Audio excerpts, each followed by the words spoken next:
populaire à Bamako.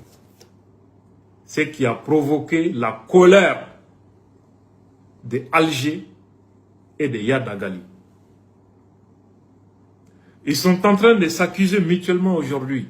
Qu'est-ce qui n'a pas marché? Pourquoi vous n'avez pas pu jouer votre rôle? Là est la situation actuelle.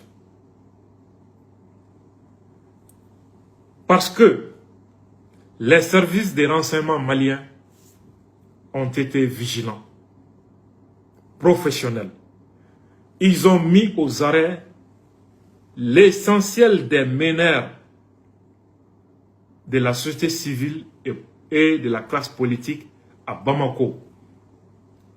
Dès les jours des attentats du 25 avril, certains leaders de la société civile et politique ont été mis aux arrêts,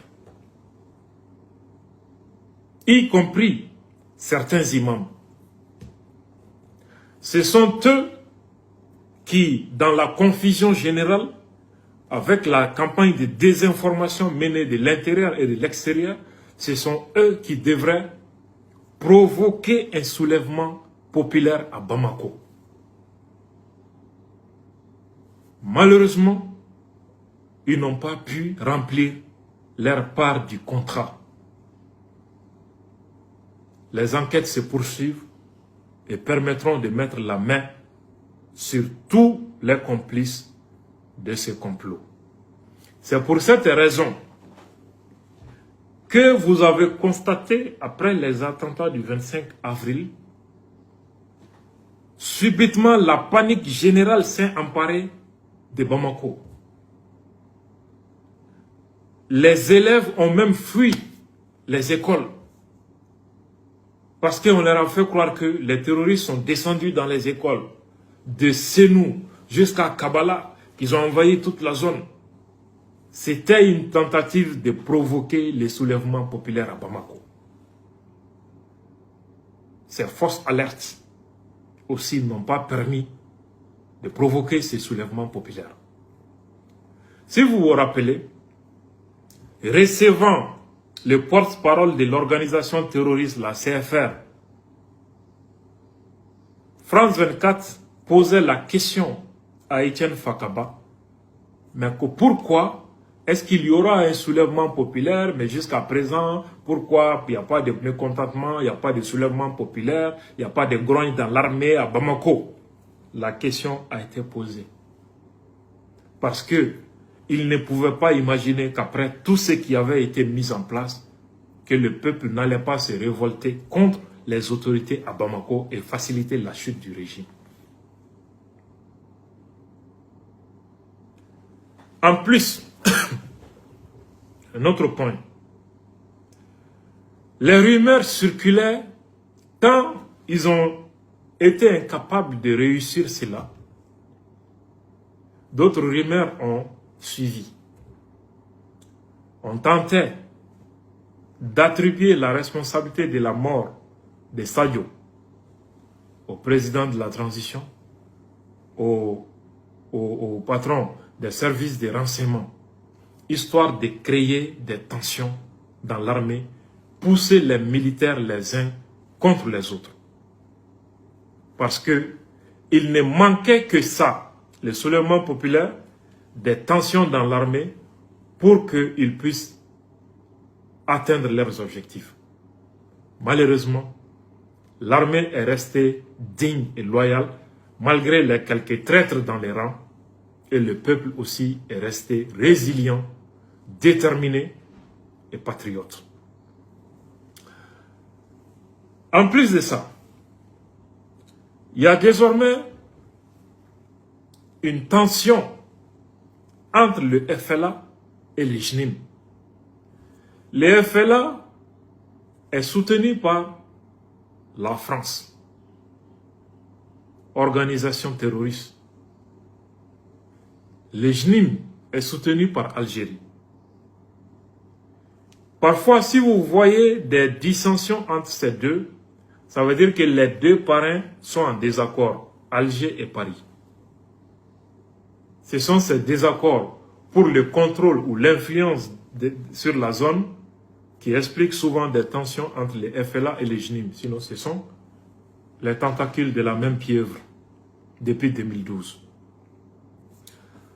Dans la ville de Kidal, le JNIM ne veut pas que le drapeau de l'organisation terroriste FLA domine.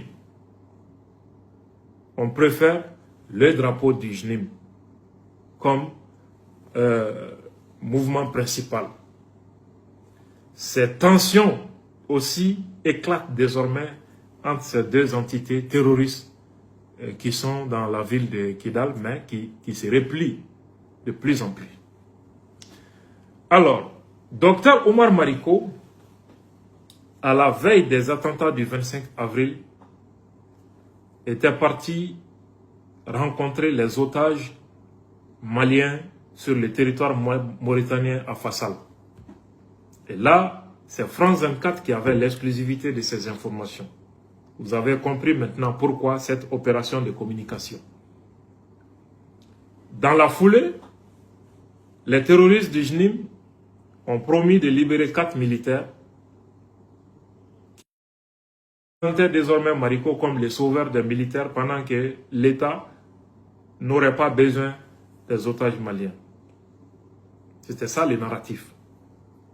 L'objectif de cette mise en scène était d'ouvrir une brèche dans l'armée pour Omar Mariko, de pousser les parents des otages vers Omar Mariko, ainsi que les soldats, qui allaient permettre à ces derniers de provoquer des dissensions au sein des troupes et leurs familles.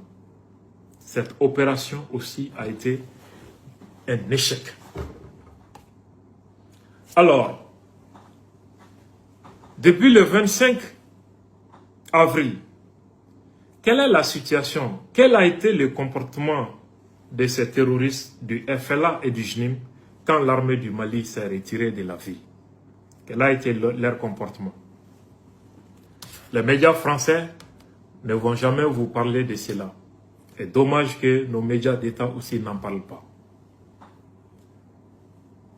Le seul exploit que les terroristes du FLA et du JNIM savent faire, c'est de violer les femmes qu'ils prétendent défendre, piller les magasins des pauvres citoyens, comme ils l'ont fait. Kauka bana bampe farafin dokotoro Alpha Traoré ale nalendo kama o mɔgɔ minnu bɛ yen ni koko kɛmɛ k'aw sɛgɛn a y'aw furakɛ kɔrɔna ka furakɛ tile bɛ a ma se ka ɲɛ sɔrɔ a la a y'an wele an ka telefɔni nimoro la i kɛla diɲɛ fan o fan k'a ka bana koko bana furakɛ k'a ban pewu ni ala ka diɲɛ hali n'a sɔrɔ a ye san 15 de k'i la o tɛmɛlen kɔfɛ mɔgɔ minnu bɛ yen ni denko problème b'olu la o ye den ɲini sen ani bolo o ma se ka sɔrɔ aw fana bɛ se k'an wele an ka nin telefɔni nimoro kelen in na inshallah k'a ka kɔnɔdimiw furakɛ k'a ban pewu hali n'a y'a sɔrɔ kuru de b'i kɔnɔ k'a furakɛ k'a ban pewu n'an ka farafin jiri gɛrɛgɛrɛw ye inshallah o y'an ka baara ye a bɛ se k'an wele an ka telefɔni nimoro la 76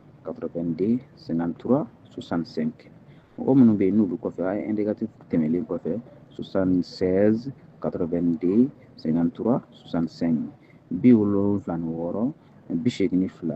53 65 n'a y'an wele inshallah a kɛla kɔnɔnabana sugu o sugu ye an b'a bɛɛ lajɛlen furakɛ k'a ban pewu aw b'aw sago sɔrɔ